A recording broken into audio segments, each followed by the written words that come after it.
Gilles Bellion, Serge Duchemin, ces deux hommes sont accusés d'avoir tué celle qu'ils aimaient le plus au monde. Jusqu'où peut-on aller par amour? L'amour peut-il tuer? Gilles et Cathy s'aimaient depuis 4 ans. Une relation passionnelle, il la tue de 33 coups de couteau. On vous a dit, elle est morte, qu'est-ce que vous avez ressenti? Aussitôt, qu'elle était toujours en moi. Je l'aime, je suis avec elle tous les jours. En prison, elle est avec moi, à côté de moi. Des propos insupportables pour la fille de la victime. Quand sa mère est morte, elle avait à peine 16 ans. Je conçois même pas le fait qu'il puisse penser encore à elle, rêver d'elle et dire qu'il l'aime encore. Serge et Martine étaient mariés depuis 20 ans. Elle demande le divorce, il la tue d'un coup de couteau en plein cœur. À son procès, Serge plaide l'accident et pleure la mort de sa femme. Qu'est-ce que je vais faire de ma vie maintenant? On était heureux tous les deux. Vous l'aimez encore? Ah, elle est toujours à côté de moi.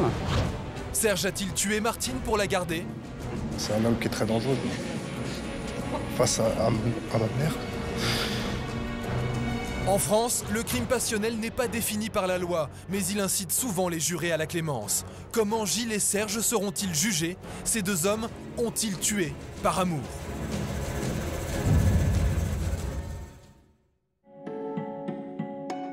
Cette jeune femme souriante derrière son bar s'appelle Cathy Koslowski.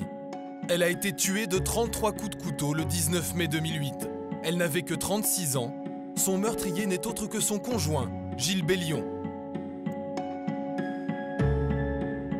À Limoges, 2 ans après la mort de Cathy, la famille de la jeune femme vient préparer le procès de Gilles Bellion qui doit s'ouvrir le lendemain.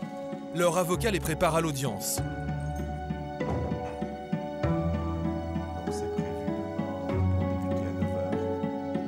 Vinciane est la fille de Cathy. Elle a vécu plus de 3 ans avec sa mère et l'homme qui l'a tuée. Elle sera un élément clé du procès. Votre témoignage est très important, je sais que vous le savez. Vous avez été entendu à plusieurs reprises, que ce soit aussi bien par les gendarmes que par le juge d'instruction. Vous aviez fait preuve de courage et il faudra en faire preuve aussi. Je dirai ce que j'ai à dire et puis après, le reste se déroulera comme il faudra. C'est tout. Pourquoi et comment sa mère a-t-elle été tuée? Pour le comprendre, il faut revenir 6 ans en arrière, au moment où Cathy rencontre Gilles. Cannes, nous sommes en 2004. Abandonnée par un homme qui la laisse sans argent, Cathy est obligée de trouver un emploi. Elle accepte de travailler dans ce bar à hôtesse, situé à 2 pas de la Croisette. Gilles, lui, est un entrepreneur de 48 ans qui a réussi dans la restauration. Cette nuit-là, il accompagne un ami journaliste en reportage. Je descends à Cannes faire un sujet sur le Lord anglais, la Salisbury, qui a disparu. Et le dernier endroit où on voit le Lord anglais, c'est dans une boîte à hôtesse, ça s'appelle le Barracuda, en face du Martinez. Et Gilles me dit, je connais globalement les gens là-bas, si tu veux, je te fais rentrer. Et en rentrant dans ce bar, je vois une très jolie blonde. Et je dis à Gilles, je ne sais pas pourquoi encore j'ai dit ça à Gilles, j'ai dit, regarde cette blonde, elle n'a rien à faire ici. Et Gilles se retourne et me dit, c'est vrai qu'elle n'a rien à faire ici. Gilles et Cathy parlent ensemble jusqu'au petit matin. Touché par la jeune femme et son histoire malheureuse, il en tombe amoureux. Le lendemain, il m'a dit c'est une fille géniale et il m'a pas dit qu'il est amoureux, mais j'ai senti que c'est la première fois qu'il me parlait comme ça d'une femme. L'histoire commence comme un conte de fées. Gilles permet à Cathy d'arrêter son travail. 1 mois seulement après leur rencontre, il propose à la jeune femme et à sa fille de s'installer chez lui, à Vence, une petite ville de l'arrière-pays cannois, où il possède un hôtel et 2 restaurants. Vinciane se souvient que sa mère croit alors avoir trouvé l'homme parfait. T'es à Cannes, ça met les petites étincelles, et puis après il avait la belle voiture, il avait la situation, il avait un restaurant, un bar, un hôtel. Je veux dire, même moi, on a toujours été dans des petits appartements où elle dormait dans le salon, et là on se retrouve dans une villa. Je veux dire, il a essayé de lui faire vivre le rêve, et dans le rêve, il a commencé à petit essayer de s'incruster pour après qu'elle soit coincée dedans en fait. Qui est vraiment Gilles Bellion? Cathy va le découvrir peu à peu. Condamné dans sa jeunesse à 2 ans de prison pour trafic de fausses monnaies, l'homme a un passé trouble. À Vence, Cathy découvre aussi que Gilles est un flambeur qui n'hésite pas à voler ses amis pour régler ses dettes de jeu. À l'époque, Thierry Jean était son associé. C'était un ami, et puis ça s'est dégradé quand on s'est associés ensemble. Mais autrement, pendant une quinzaine d'années, on était amis, quoi. Bon, pourquoi vous laissez se dégrader? Parce qu'il criait tout le temps, il s'énervait après tout le monde. Et à la fin de la saison, on s'est aperçu qu'il nous manquait de l'argent dans la caisse. Il fallait mieux qu'on se sépare que ça en arrive aux mains, quoi. Vous sentez qu'il pouvait être violent? Ah oui, il pouvait être violent, ouais. Une violence qui s'exerce aussi en privé. 2 mois seulement après leur rencontre, Gilles frappe Cathy une première fois. Il se repent et lui promet de changer. Elle pardonne. Rattrapé par ses problèmes d'argent, Gilles décide de fuir la Côte d'Azur. Il propose à Cathy un nouveau départ. Elle accepte de le suivre à Bellac, une petite ville située à quelques kilomètres de Limoges. Ensemble, ils ouvrent ce bar. C'est un vieil ami de Gilles qui leur a proposé l'affaire. Ils avaient quitté, disons, un monde un petit peu lubrique de paillettes pour arriver dans un village qui était un petit village rural, sans fanfreluche, sans rien. Et puis, c'était une manière de refaire une vie neuve, propre, correcte. Voilà, repartir à zéro.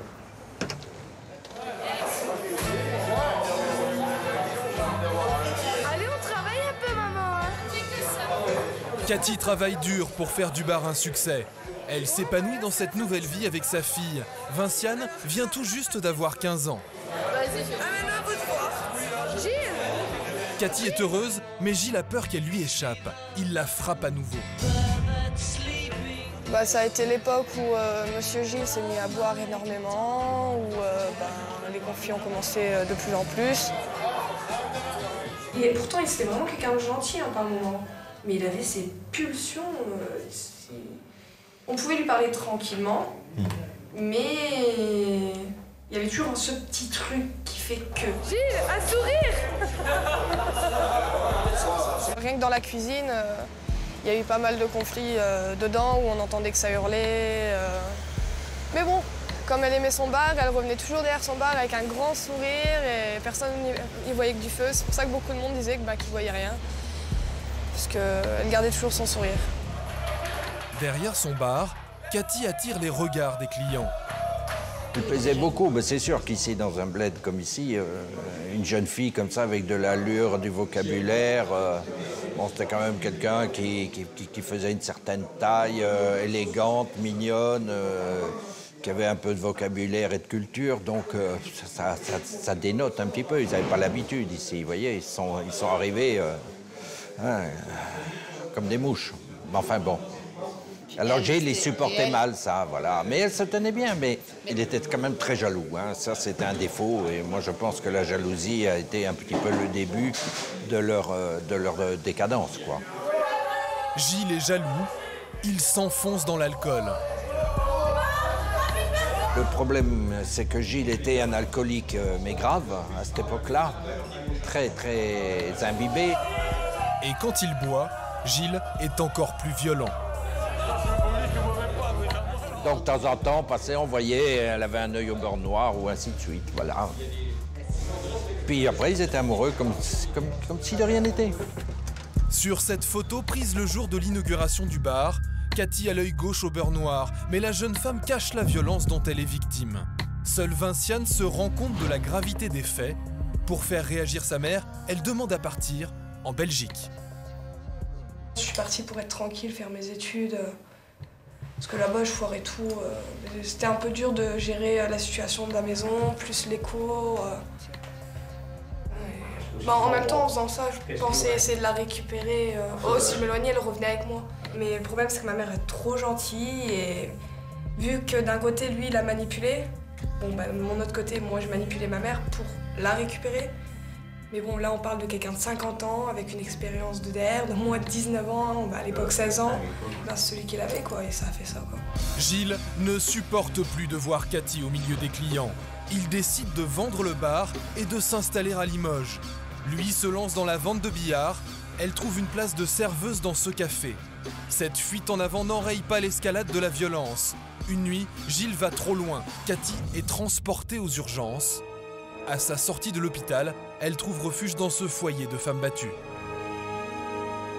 Le souvenir que j'ai de ses propos, c'était plutôt quelqu'un qui s'est acharné sur elle, voilà. Qui l'a blessée sur le visage comme s'il voulait effectivement arriver à la défigurer, quoi. Une des grandes difficultés dans ce genre de situation, c'est qu'on a aimé l'homme qui a tapé et que parfois, on l'aime encore un peu. Et donc, si vous voulez, là, c'est une progression dans sa décision. Hein. C'est-à-dire que cette fois-ci, je pense vraiment, et j'en suis même convaincue, qu'elle était vraiment décidée à rompre. Cathy porte plainte. Gilles est condamné à 1 mois de prison ferme. En cellule, il arrête l'alcool. À sa sortie de prison, il n'a qu'une obsession, Cathy. Il voulait remettre le couvert, il voulait tout de suite aller la voir, et puis que comme il buvait plus et tout ça, qu'il allait continuer à se soigner, qu'il allait voir un docteur. Je dis, il faut que tu vois un docteur, il faut regarder comme tu es surexcité, vous avez quelqu'un en face de vous qui vous fait comme ça, vous voyez bien qu'il y a un problème. Vous voyez? C'était... Je crois qu'il aurait été capable de n'importe quoi pour la garder. Gilles revoit Cathy à plusieurs reprises, mais il comprend que leur histoire est finie. 15 jours après sa sortie de prison, il la tue sauvagement, de 33 coups de couteau. Qu'est-ce qu'il a pensé pour en arriver à abîmer et à tuer la personne qu'il aimait le plus au monde? Après 2 ans de prison, Gilles va devoir expliquer son geste devant la cour d'assises. Vinciane se trouvera face à l'homme qui lui a pris sa mère. Je m'attends à 2 réactions de lui, quoi. Vraiment, si on verra là sa fierté, moi je le verrai directement quand je le verrai, voir si il est vraiment content. Il y a son regard qui fait que je vais voir demain. Ça... Vous allez le regarder en face demain? Oh ouais, ça va me faire plaisir. Parce que ça, il aimait bien que je baissais les yeux. Il aime pas qu'on le tienne tête. Pour ça, il est fier de lui. 19 mars 2010, palais de justice de Limoges. Le procès de Gilles Bellion va durer 2 jours. 2 jours pendant lesquels la cour et les jurés vont devoir se forger une intime conviction. Bellion a-t-il agi sous le coup de la passion ou a-t-il prémédité son acte?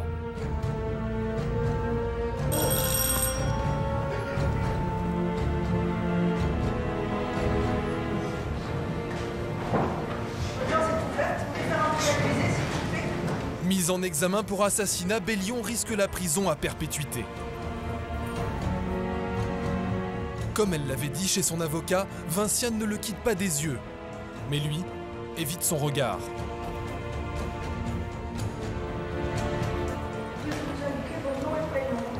Bellion Gilles. Vos dates et lieu de naissance? 2 mai 1956 à Niort. Votre profession? Chef d'entreprise. L'accusé commence par tenir des propos étonnants. Je l'aime, je suis avec elle tous les jours. En prison, elle est avec moi, à côté de moi. Elle va travailler en cuisine avec moi, elle va en promenade avec moi. On se parle et je rêve énormément d'elle. Vous auriez envie de lui dire quelque chose aujourd'hui si elle était là, peut-être? Pardon de ne pas avoir compris. Gilles Bellion est-il sincère ou veut-il attendrir les jurés? Pour Vinciane, il joue la comédie.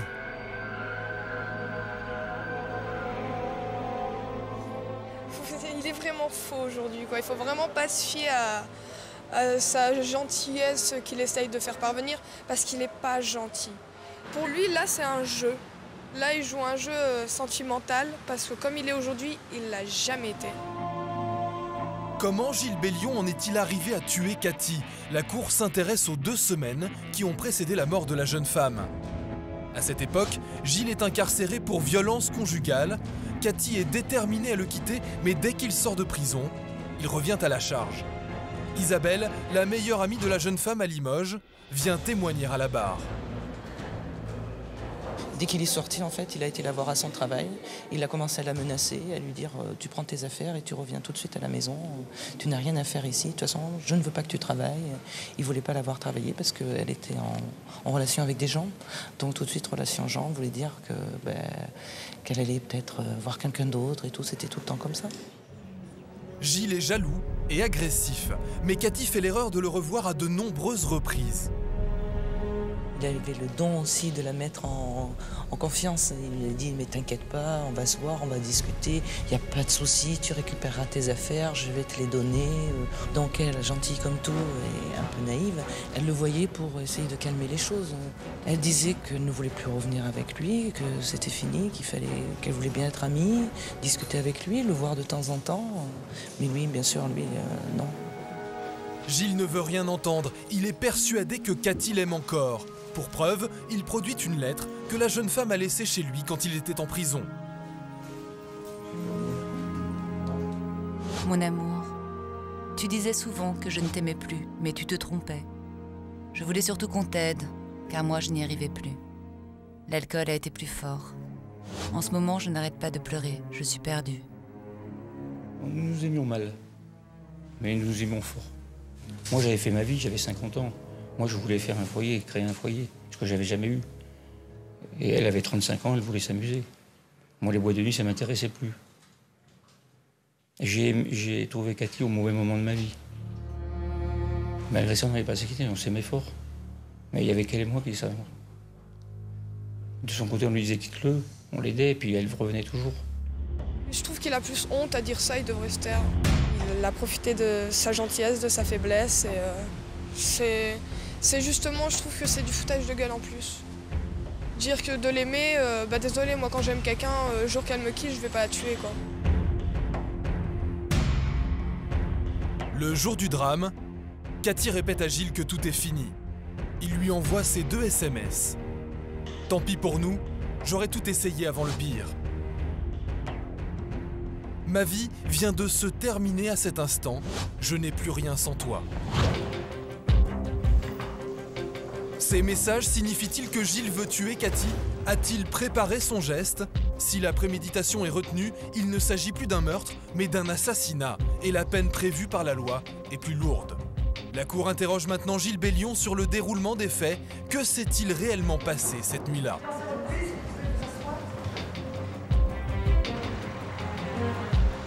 À 20 h, Gilles se rend dans ce restaurant. Cathy a accepté de dîner avec lui. Elle lui répète à nouveau que leur histoire est terminée. Il lui demande alors de quitter la ville. Ce soir-là, je lui ai dit, va-t'en. C'est moi qui lui ai dit, va-t'en, va-t'en, va-t'en. Pars. Je ne pouvais plus supporter ce qu'elle me demandait. C'est moi qui lui ai dit, pars. J'étais prêt, mais je ne voulais pas qu'elle reste ici.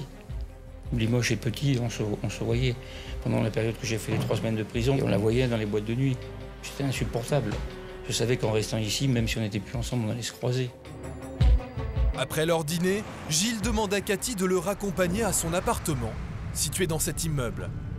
Dans la voiture, il sort un couteau et commence à la menacer. Cathy s'échappe, elle crie à 2 passants « Appelez la police, il est armé !» Mais Gilles la rattrape à l'entrée du parking, et c'est ici, sous le regard effaré des passants, qu'il lui donne 33 coups de couteau.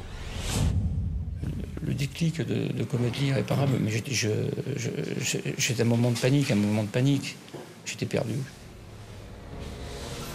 Dans la salle d'audience, la cour examine l'arme du crime. Le rapport d'autopsie souligne le laps de temps très court entre les coups et insiste sur l'acharnement du meurtrier. Je me souviens de rien, j'étais dans un tunnel, j'ai le trou noir, je ne me suis pas rendu compte. Parce que je n'ai jamais pensé de donner aussi tant de coups de couteau en si peu de temps. Je ne pensais pas qu'elle était morte. Les 2 hommes qui ont assisté aux faits sont appelés à la barre. Selon eux, Gilles Bellion était froid et déterminé lorsqu'il a commis son crime. Le beau-père de Cathy est choqué par ces témoignages. J'aurais plutôt pensé à un geste mécanique. À ce moment-là, quand on est dans un trou noir, on ne voit plus personne, on ne voit personne. Par rapport aux témoins, les témoins, eux, il est très calme, hein, déterminé. Il a d'abord un regard très noir vers eux. Et après l'acte, il remonte très calmement. Et il passe à côté d'eux, il dit qu'il pouvait appeler la police. Je me rendrai. Le lendemain matin, Gilles Bellion se rend à la police. Il prétend que c'est au commissariat qu'il apprend la mort de Cathy. On vous a dit, elle est morte, qu'est-ce que vous avez ressenti? Aussitôt, qu'elle était toujours à moi. Mais que l'instant. Après, on déroule et on dit qu'on a fait l'irréparable et on s'en veut énormément. Est-ce que vous l'aimez toujours? Toujours. Des propos qui choquent l'assistance et qui sont insupportables pour la fille de la victime. Ça m'énerve parce que ça devrait, s'il doit y avoir une loi, ça serait une loi de plus d'interdire les gens qui tuent les personnes de les aimer encore. On n'a pas aimé quelqu'un qu'on a tué, c'est pas possible, on peut pas aimer quelqu'un qu'on tue. Je veux dire, moi la dernière image que j'ai de ma mère, c'était dans son cercueil, lui il n'a pas eu l'occasion de voir ça. Et je conçois même pas le fait qu'il puisse penser encore à elle, rêver d'elle et dire qu'il l'aime encore. Je veux dire, c'est inconcevable, quelque chose comme ça, quand on tue quelqu'un, désolé, on s'aime même plus. Fin de la première journée d'audience. Le lendemain, deuxième et dernier jour du procès. C'est le jour du verdict. L'accusé a-t-il agi dans un moment de folie ou a-t-il tué Cathy avec préméditation?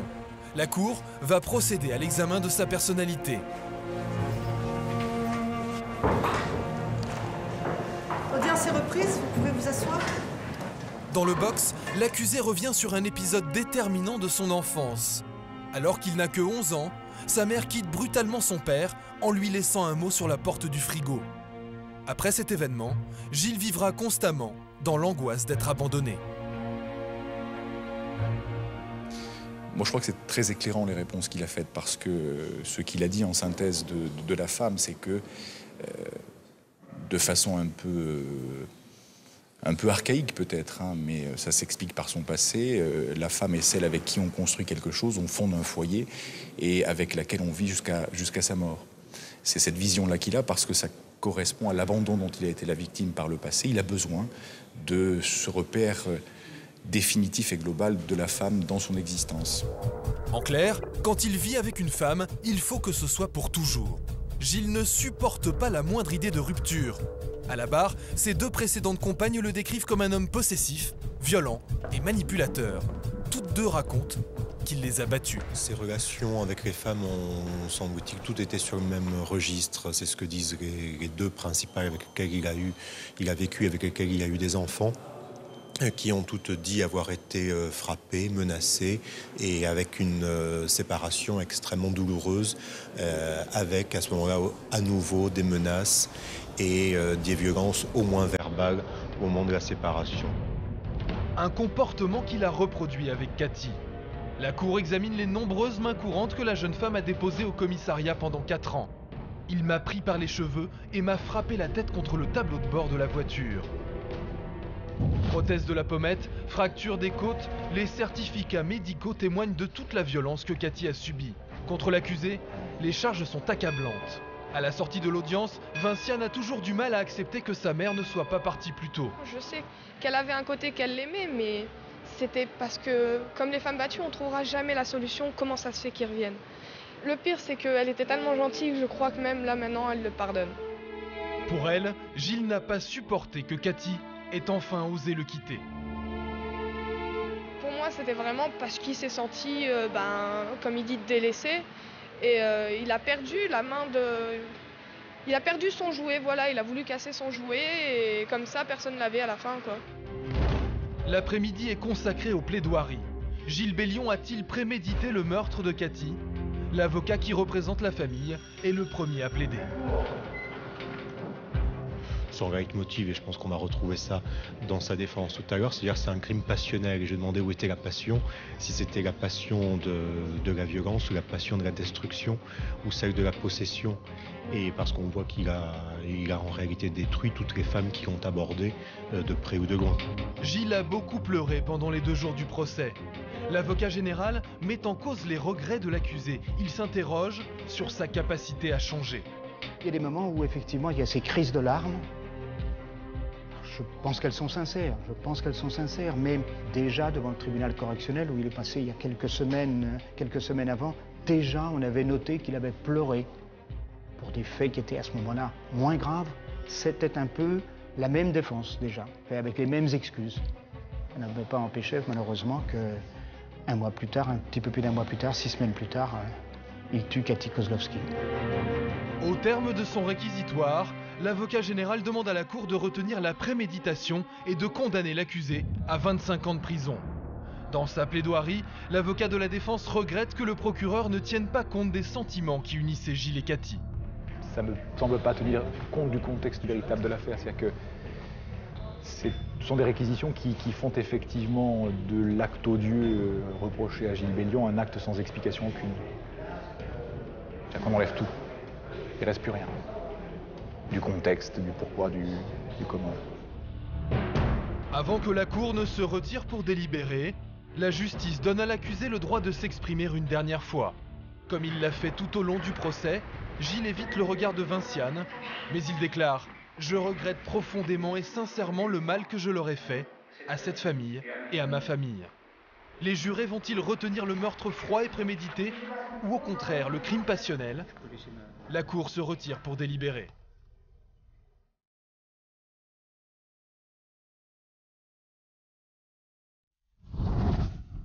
Une heure et demie plus tard, les jurés vont rendre leur verdict.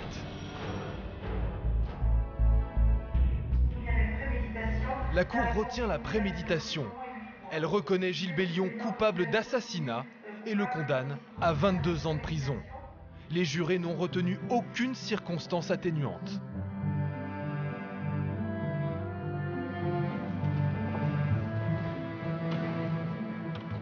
Je trouve que c'est beaucoup. J'ai assumé. Moi je sais que je l'ai tué par amour. Eux ils pensent que je l'ai pas tué par amour. Donc j'ai aucune réponse. Pour la justice, Gilles Bellion est un assassin qui a tué Cathy de sang-froid. Pour Vinciane, la tension du procès est retombée. Le soulagement fait place à l'émotion. La justice n'a pas retenu la thèse du crime passionnel et elle a condamné à une lourde peine l'assassin de sa mère.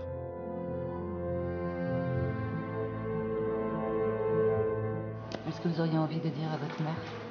Ma mère, ouf, c'est délicat là. Quand elle veut, elle revient. Hein. Parce que bon, quand on a 16 ans et qu'on perd sa mère, qu'on n'a pas de père déjà à la base, et que bon, ma mère pour moi c'était un peu tout. Vu que j'ai toujours, depuis que je suis toute petite, on s'est toujours entraîné et tout, et quoi, je l'aime, quoi. Et elle me manque. Voilà. Je pourrais pas dire plus que ça. Le meurtre de Cathy a bouleversé l'existence de Vinciane. Privée de sa mère, elle va devoir reconstruire sa vie. Gilles Bellion n'a pas fait appel. Sa condamnation est définitive. Sur les 900 meurtres commis en moyenne chaque année en France, un quart peuvent être considérés comme des crimes passionnels. Pour l'opinion publique, ces meurtres restent associés à l'adultère et à la jalousie.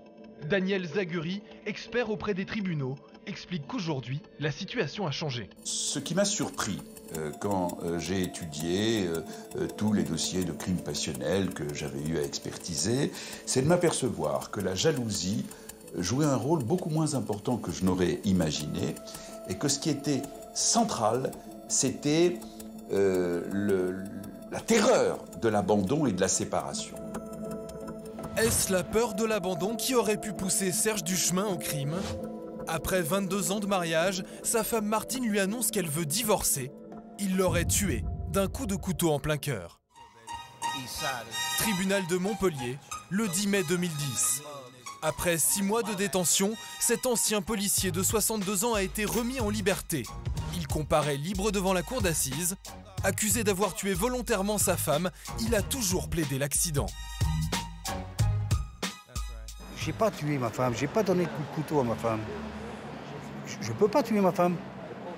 J'avais le couteau en main, mais le couteau, il était là, comme ça, je le tenais comme ça. Et on allait rentrer dans la cuisine, elle se retourne, elle tombe sur moi. Qu'est-ce que vous voulez que je vous dise, moi? Moi, maintenant, elle n'est plus là, moi, ça m'emmerde. Hein, qu'est-ce que je vais faire de ma vie, maintenant? On était heureux, tous les deux. Vous l'aimez encore? Oh, elle est toujours à côté de moi. Hein. Elle est toujours près de moi.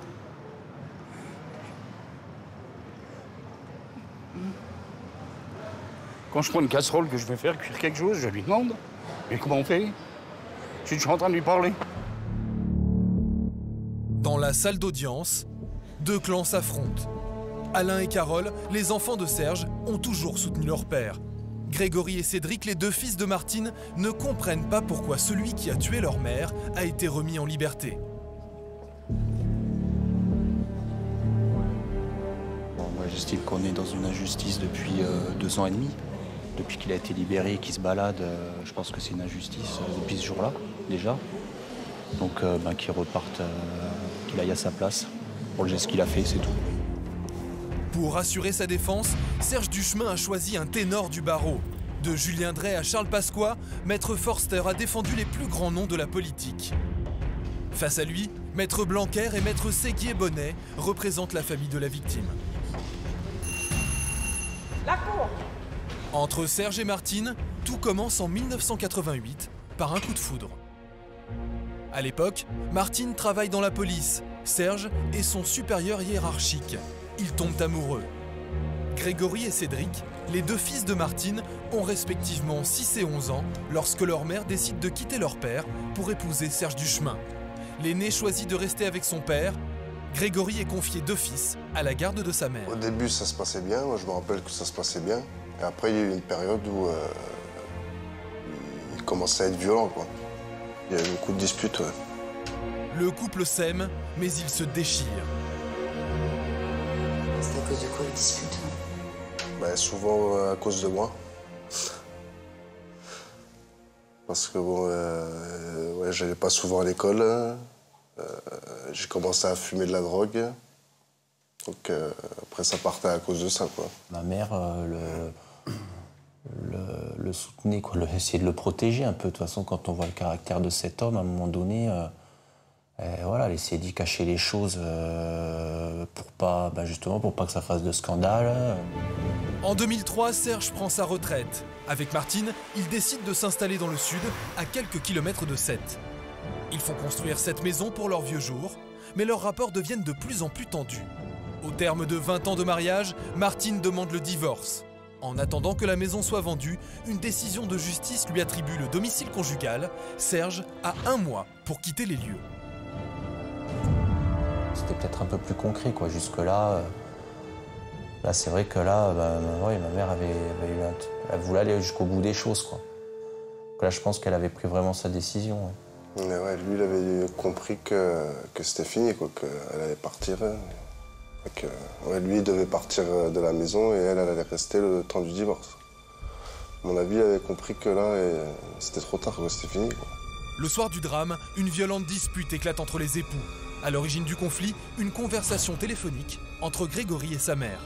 J'ai dit à ma mère s'il fêtait son départ, quand elle m'a dit qu'il buvait l'apéro. Et de là, elle s'est mis à rigoler. Et c'est là où j'ai entendu le bruit dans le téléphone, un coup. Il y a eu un coup. Inquiets pour leur mère, Grégory et Cédric préviennent les gendarmes. À leur arrivée, Serge tente de se suicider avec un couteau.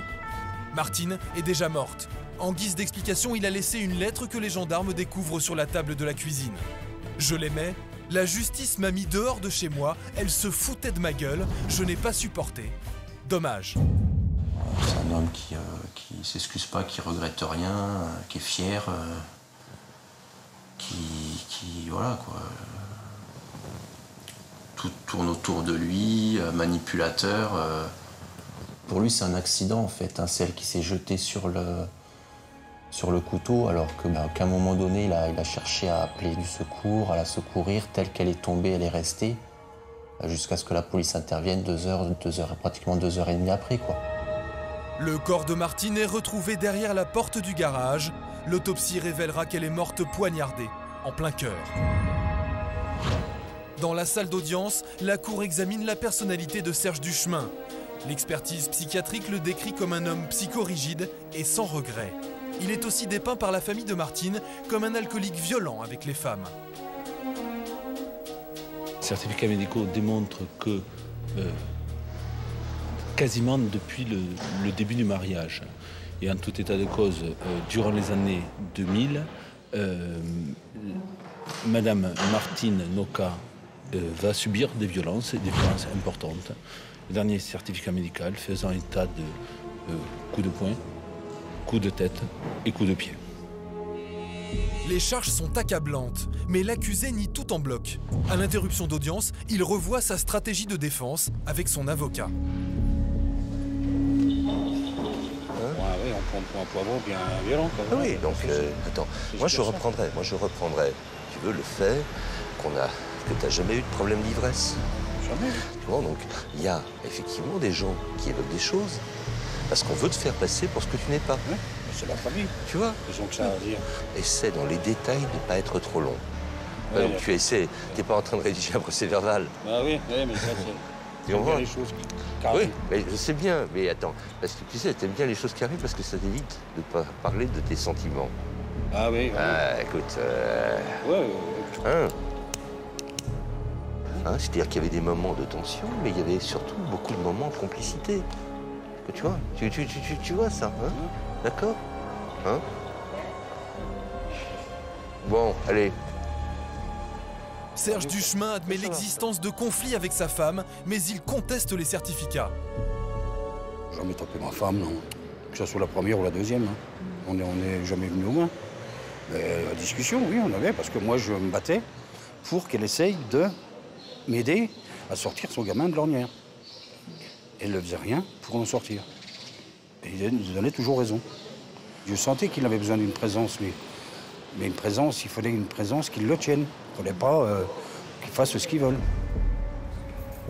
À la reprise de l'audience, Grégory est à quelques mètres seulement de l'homme qui a tué sa mère. Le fils cadet de Martine est au centre des débats. Serge Duchemin le présente comme l'unique responsable des problèmes du couple. Pour l'avocat de Grégory, Duchemin n'accepte pas de se remettre en cause. Il est constitutionnellement incapable de reconnaître une quelconque responsabilité dans ce qui s'est passé. Alors, ou volontairement ou involontairement, il se ment d'abord à lui-même et il ment aux autres. De toute façon, il ne dit pas la vérité. Ça, c'est avéré. Et de toute façon, c'est toujours sur toi que ça retombe. À chaque fois, de toute façon, depuis que je suis petit, c'est de ma faute, c'est toujours de ma faute. Quand il s'énervait, c'était sur toi? Sur moi et ma mère. La famille, il l'a écarté dès le début. Toutes les personnes qui se mettaient, il les aimait pas, quoi. Il essayait de les... Voilà. Quelles étaient les relations entre Serge et Martine à la fin de leur mariage? Pour le comprendre, le tribunal s'appuie sur le témoignage de la meilleure amie de Martine. L'audience est reprise, veuillez vous asseoir. C'était vraiment une fille sensationnelle. Elle était marrante, on se marrait bien sans arrêt, toutes les deux. On n'arrêtait pas de déconner, quoi. Mais bon, elle était vraiment marrante. Mais lui, il était marrant aussi, hein. Quand il était bien, pas trop éméché ni quoi que ce soit, c'était un homme rigolo aussi, hein. Mais il avait vraiment des foutus quarts d'heure, sans arrêt à gueuler pour rien. Et puis après, le ton montait, puis c'était les insultes, quoi. Elle en avait marre, hein, donc elle supportait plus rien, donc elle était déterminée et elle voulait plus se laisser marcher dessus. Moi, j'appelle pas ça de l'amour, personnellement. C'est un amour un peu vache, c'est le moins qu'on puisse dire. Serge et Martine, un couple qui se déchire, mais qui n'arrive pas à se séparer. Martine, c'est ma femme, d'ailleurs. Martine, moi j'aimais cette femme-là.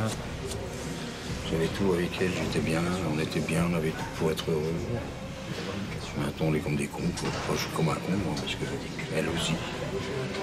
Je suis comme un con, moi. Tout ça parce que j'ai pas voulu arrêter tout le système avant. Là, on aurait divorcé, et puis on serait revus tous les deux. On n'aurait jamais eu personne entre nous. On était différents. C'était ce qu'elle voulait, et moi j'étais d'accord. Parce que je ne suis pas parti dans les Ardennes, hein, je reste à côté d'elle. Je reste à côté d'elle, je ne vais pas la laisser toute seule. De toute façon, elle n'aurait pas pu. Parce qu'elle avait besoin de moi aussi. Hein. Si moi j'ai besoin d'elle, elle a besoin de moi aussi. À la barre, l'expert psychologue décrit un mariage basé sur les rapports de force. C'était une relation très agressive. Mon analyse, c'était qu'ils étaient en rivalité. En rivalité de pouvoir, en rivalité dans les tensions, dans les conflits, où aucun des deux ne voulait céder, aucun des deux ne voulait lâcher prise. Ce que je crois, c'est que Madame est morte parce qu'elle ne voulait pas s'extraire de ça.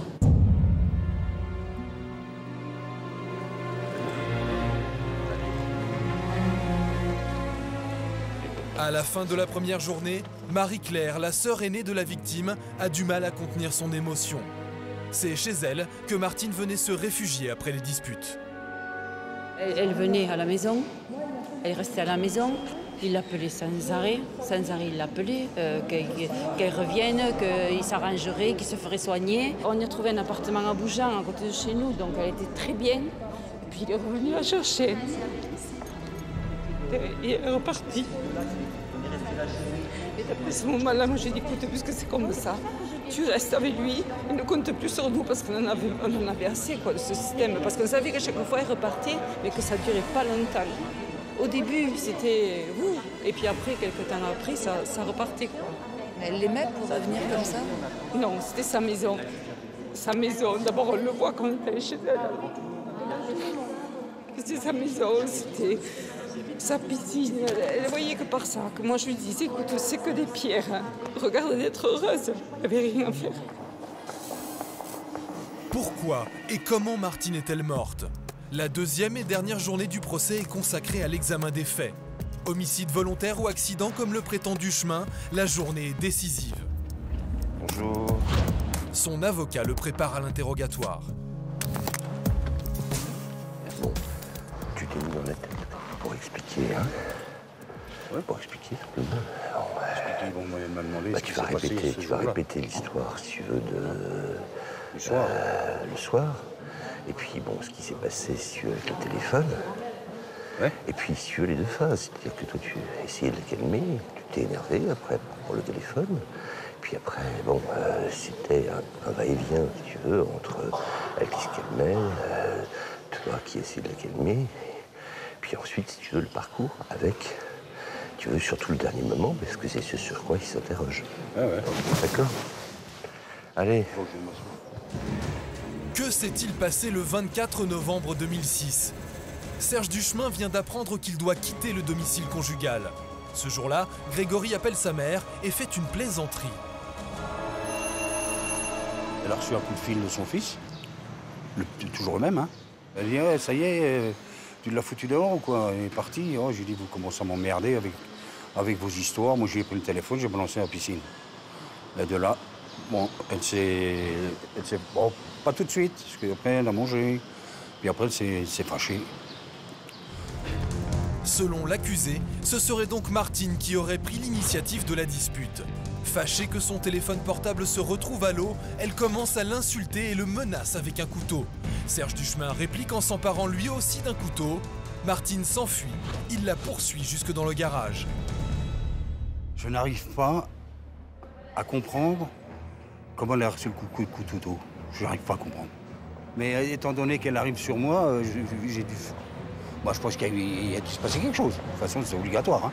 Elle n'est pas venue à plat ventre se mettre contre le couteau. Hein. J'ai senti quelque chose debout. Moi, j'ai lâché le couteau tout de suite. Moi, j'étais à côté d'elle. J'ai dit, qu'est-ce que ça fait, qu'est-ce que ça fait? Et puis ensuite, elle était tombée, la tête contre le mur. Je dis, ça y est, morte. Ce que j'ai ressenti, j'ai dit, moi, ça y est, c'est foutu, quoi. Martine est entre la vie et la mort, mais curieusement, l'ancien policier n'appelle pas les secours. Pendant plus de 2 heures, il va ranger la maison. Et c'est seulement à l'arrivée des gendarmes qu'il tente de se suicider en se donnant des coups de couteau dans le ventre. Tout ce que j'ai fait après, je l'ai fait sur un nuage, quoi. C'était automatique, j'ai refermé tout. Il y avait un verre que j'ai nettoyé, j'ai vidé la carafe de vin blanc qui était dans l'évier. Je l'ai posé sur l'évier. J'ai relevé le truc en ferraille là, qui était tombé, où il y avait le téléphone. J'ai rangé la table parce qu'elle avait mangé du jambon, tout ça. Pour pas que ça traîne 3-4 jours, je sais rien combien de temps vous allez durer, moi. Hein. Et j'ai rangé ça dans le frigidaire. J'ai marqué, la justice m'a pris ma maison. Je l'aimais. Dommage. C'est dommage, voilà, c'est dommage d'en arriver là. Qu'est-ce que je fous là, moi? Qu'est-ce qu'elle fout, elle? Qu'est-ce que vous vouliez montrer avec ce mot? Vous vouliez expliquer votre geste? Voilà. Qu'il trouve après ma mort pour leur dire que voilà, bon, elle est morte, et puis moi aussi, on est morts tous les deux. Et puis voilà, c'était fini. Les jurés vont-ils croire à la thèse de l'accident soutenue par Serge Duchemin? Dans son rapport, le médecin légiste insiste sur la violence du coup mortel. Pour l'avocat de la famille, la version de l'accusé n'est pas crédible. On ne peut pas casser 3 côtes, 2 totalement et 1 partiellement, rentrer une lame de 20 cm dans le corps en visant le cœur, endroit vital. Il sait ce qu'est un endroit vital, c'est un ancien policier. On ne peut pas faire cela sans avoir l'intention de donner la mort et de porter atteinte à la vie de l'autre, de celui que l'on a en face. On peut d'autant moins ne pas avoir cette intention que dès que le coup est porté, on se désintéresse de la victime. On n'appelle pas les secours alors qu'on prétend que ça serait un accident, que le coup de couteau serait parti accidentellement.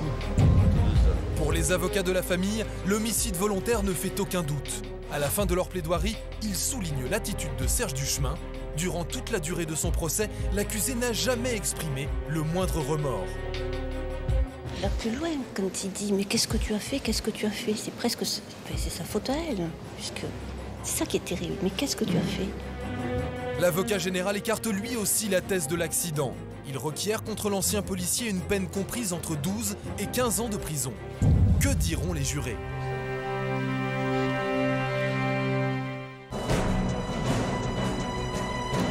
Serge Duchemin est accusé d'avoir poignardé sa femme Martine en plein cœur. Il a toujours plaidé l'accident, il risque entre 12 et 15 ans de prison. Dans sa plaidoirie, son avocat revient sur la relation passionnelle qu'entretenaient Serge et Martine. Il ne faut pas oublier que lui quitte sa femme et elle quitte son mari, et que pendant 20 ans, ils sont dans une relation très très étroite. Et qu'à certains moments, l'un quitte, l'autre revient. Nous sommes un peu dans ces caricatures de films où Liz Taylor règle ses comptes avec son mari, mais en réalité, on sent que lorsqu'ils se chipotent ou quand ils se tapent dessus, ils s'aiment. L'homicide volontaire n'est pas envisageable, puisque perdre celui qui vous observe, perdre votre contradicteur, c'est le contraire de la démarche. Et dans la mesure où, au surplus, il n'y a aucun intérêt financier, il ne peut pas vouloir la tuer. Et c'est pourquoi Maître Forster demande que l'homicide volontaire soit requalifié en coups et blessures ayant entraîné la mort sans intention de la donner. Un chef d'inculpation moins grave.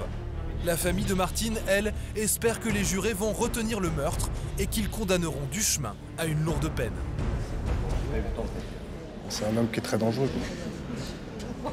Je l'ai affronté plusieurs fois et c'est vrai que face à ma mère,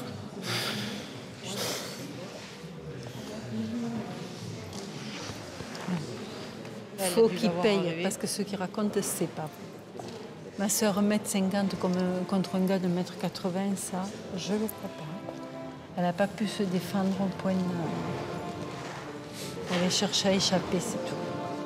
De l'autre côté, les enfants de Serge sont partagés entre le souvenir de Martine et l'amour qu'ils portent à leur père. Dans tous les cas, c'est une situation difficile parce que, comme je l'ai dit, on aimait Martine et j'aime mon père, donc c'est compliqué. Enfin, c'est terrible, quoi. L'issue, elle est terrible. Vous y pensez, vous, encore à Martine? Comment enfin... Bah oui, elle est toujours là pour nous, hein, de toute façon. On en parle, hein. Moi j'en parle avec mon fils quand je le vois. Je parle avec ma fille. Allez, pleure pas, va. Et moi, je vous dis, hein, c'était comme ma mère. Hein. Moi, j'ai vécu... elle est morte en 2006. J'avais 20 ans avec elle. 18 ans, 20 ans avec elle. Mais bon, c'est mon père et je le soutiens et je le crois. Il est 22h. Les jurés délibèrent. Vont-ils considérer que Serge Duchemin a tué sa femme par accident ou qu'il l'a poignardée volontairement? Dans le box, l'accusé attend le verdict. Dans quelques minutes, il sera fixé sur son sort jusqu'au bout. Il nie toute responsabilité. J'ai ma femme, je sais pas moi ce qui s'est passé, moi j'en sais rien, moi je sais plus rien. Moi. Je sais pas si... Je trouve ça ridicule, quoi. C'est plutôt emmerdant, c'est pas mes enfants, quoi. C'est eux qui vont être les plus emmerdés. Bon, moi, ça me dit rien d'aller en prison, mais j'ai le choix. J'espère que j'irai pas. La cour va rendre son verdict.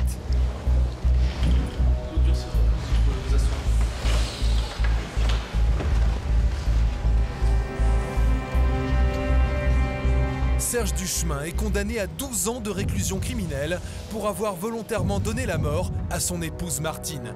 La thèse de l'accident a été écartée. Il va partir en prison le soir même. J'ai 62 ans, en 12 ans j'en aurai 74. Ça va pas au bout, hein. Ça va pas au bout. Dans l'état où je suis, non. Voilà. Martine, c'était la femme que vous avez le plus aimée dans votre vie? Oh, certainement, oui. La seule, même. La seule. La seule que j'ai aimée vraiment, que j'adorais. Elle avait tout, elle était heureuse, elle avait tout. Tout était bourré de bijoux, elle était bourrée de fringues, elle était libre de faire ce qu'elle voulait. J'ai eu confiance aveugle envers elle. De toute façon, moi, je n'ai que du bonheur avec elle. Ouais, mais c'est passé cet accident que je regrette complètement. Moi, je n'ai jamais tué. Je comprends pas.